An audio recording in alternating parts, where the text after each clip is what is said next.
Hey, it's your tutor Courtney Waterman, lover of anime, manga, and math. And this is another session of Tutor Me Senpai.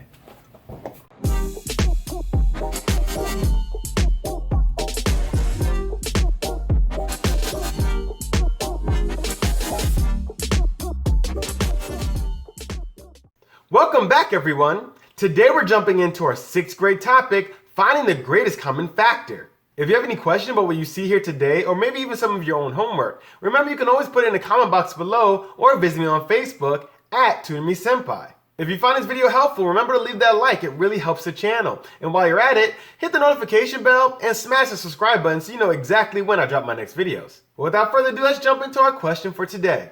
So today's question has us finding the greatest common factor between 40 and 16.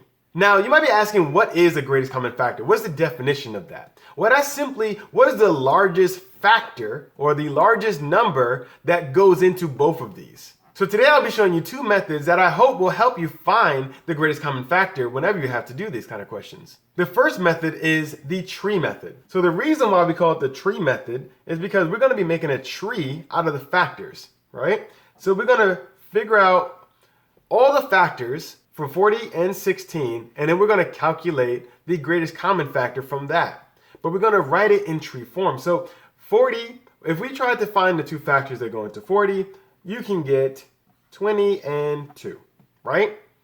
And then we're going to keep going. These are the branches of your tree. So we're going to keep going. Can you break down 2? No.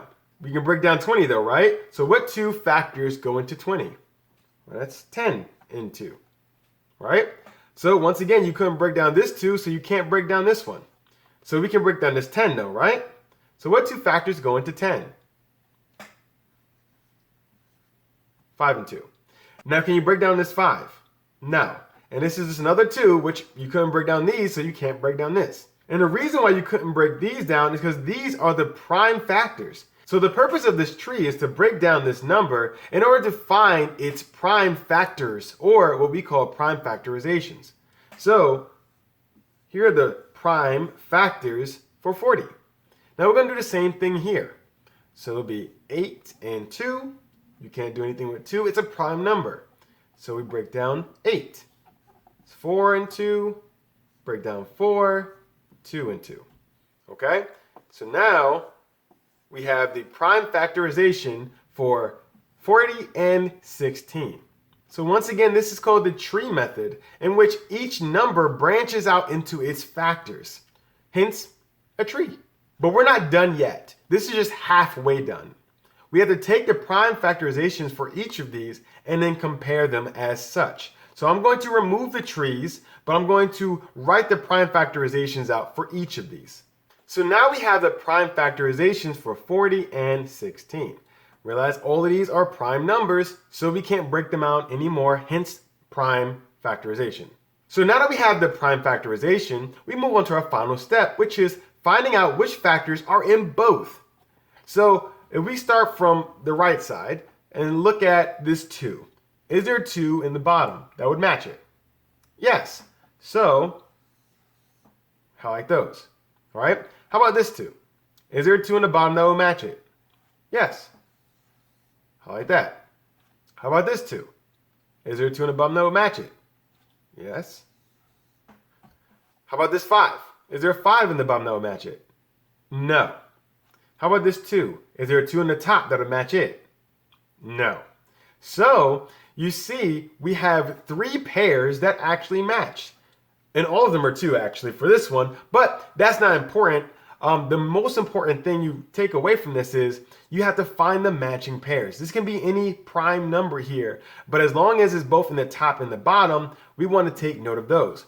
This 5 and 2 are going to be forgotten for the answer because they are not in both of these. Remember, we're trying to find the greatest common factor. These are not in them. So we take these pairs, and for each pair, we write what is the number that's repeated. So 2 from this one, 2 from this one, and 2 from that one. And then we multiply these together. And what do you get when you multiply all of these together? Well, you get 8. And 8 is going to be the final answer. 8 is the greatest common factor for both 40 and 16. Once again, we have our tree method, in which the main point of that is to get the prime factorizations that you see here. Once you have the prime factorizations, you're just trying to pair them up. And once you pair them up, for each pair, you write the number once and multiply each of those together. That gives you your final answer. That gives you your greatest common factor. So now that we talked about the tree method, let me discuss the second method. And I call that one the partner method. So I'm going to put the 8 up here so we don't forget it. And ideally, you should get the same number whether you do it one way or the other. So whatever one sticks better with you, I recommend you go with that one. So the partner method.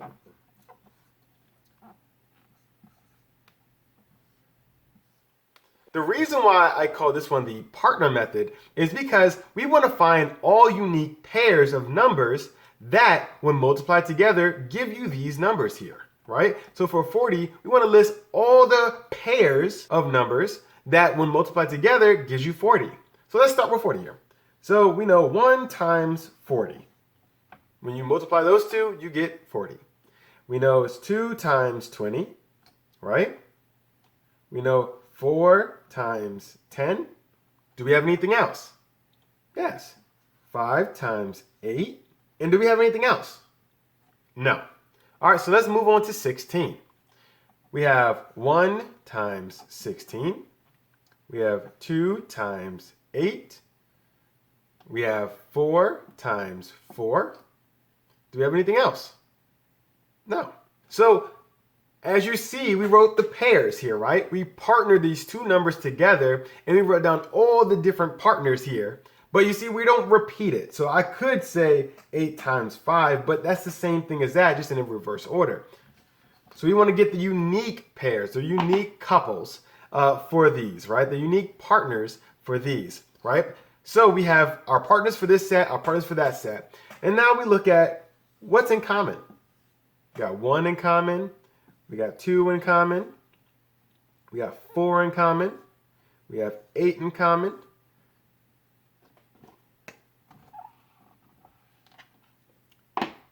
Sorry about that. 8 in common. Anything else? No. So when we're looking at these are the factors once again, but you see we don't have to do any extra math here. Once we write down all the factors in this form, we can just see which one's greatest. In this case, we see 8. So we don't have to worry about 1, 2, or 4 because those are all smaller than 8. Once again, using our partner method, we get the same answer. 8 is our greatest common factor. Well, I hope you were able to follow along with today's example. And I hope that one of the two methods, whether it be the partner method or the tree method, really resonated with you, because that's the one I want you to really commit to, because that's going to help you find the answers whenever you're trying to find your greatest common factor. If you have any questions about what you saw here today, remember, you can always put them in the comment box below or visit me on Facebook at Tutor Me Sempai. If you have homework you'd like to see on this channel, you can always tell me about it there as well. Remember, if you found this video helpful, leave that like. It really helps the channel. And while you're at it, hit the notification bell and smash that subscribe button so you know exactly when I drop my next videos. Well, that's all the time I have for today. I hope this helped you with your homework, and I'm looking forward to seeing you again next week. I'm Courtney, and this has been another session of Tutor Me Sempai.